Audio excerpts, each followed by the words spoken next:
the working dog. We have the Husky, we have the St. Bernard, the Great Dane, and the Boxer. In fact, there are 31 different breeds of working dogs. But tonight I'll talk about two, the Border Collie and the German Shepherd. I have a particular interest in the Border Collie, having bred and trained them for over 20 years. It's very important that you have the right to train a Border Collie, or to train any dog. You need the right temperament. And that goes for the dog as well as the man. If you haven't got the right temperament, you'll never make a trainer. My first venture into dog training was at a show in Gerrard in the early 80s. I was listed in the novice section, which is the icebreaker in the world of dog training. I got talking to the man who was on before me. This man was dressed like a shepherd. He carried a shepherd's crook. He had a shepherd's whistle around his neck. And I was admiring his dog. He had a lovely looking dog. And he was able to give me the dog's pedigree off the top of his head, going back years and years. And he himself was very well versed in all aspects of training. I was very impressed. I thought to myself, I better sharpen my edge around here. And when his name was called, both man and dog approached the starting post with purpose. The 5 sheep were released at the far end of the field. He gave a right command to his dog. The dog was gone like a bullet, right to the far end of the field. And then, he disappeared. Vanished, gone.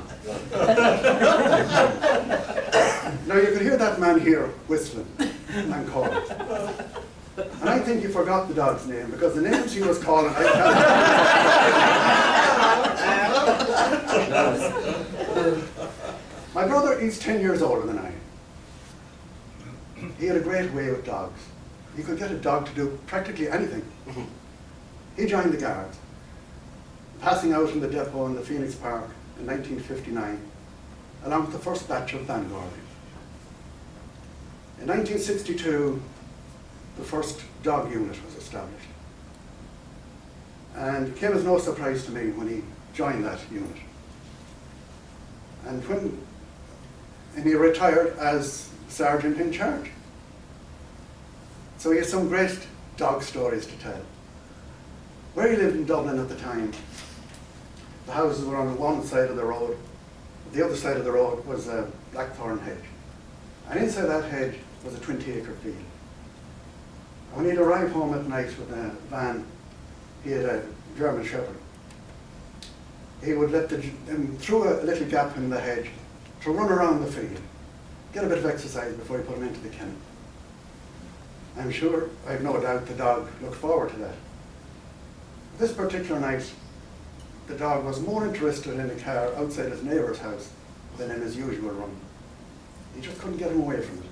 He was sniffing under it and over it and around it. So he called him away and put him into the kennel. And the following morning he was talking to the neighbour.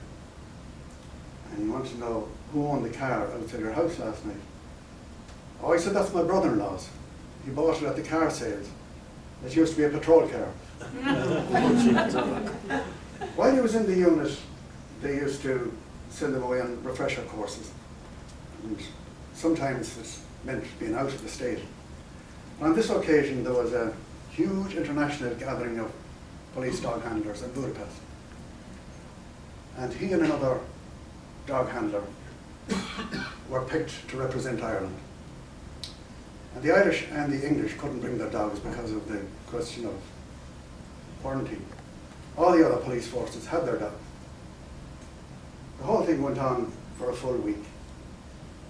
And on the final day, they all assembled in a huge big arena with the judges up on an elevated position. Each country would be called in on their turn to put their dogs through their paces. And on completion, they would approach the judges and they would give the salute and depart. It came to the turn of the German police. They had the German Shepherd. They were called in. They put their dogs through their paces. They approached the judges for the salute. And their dogs stood up on their hind legs and saluted too. That, my fellow Toastmasters, is a sample example of the working dog.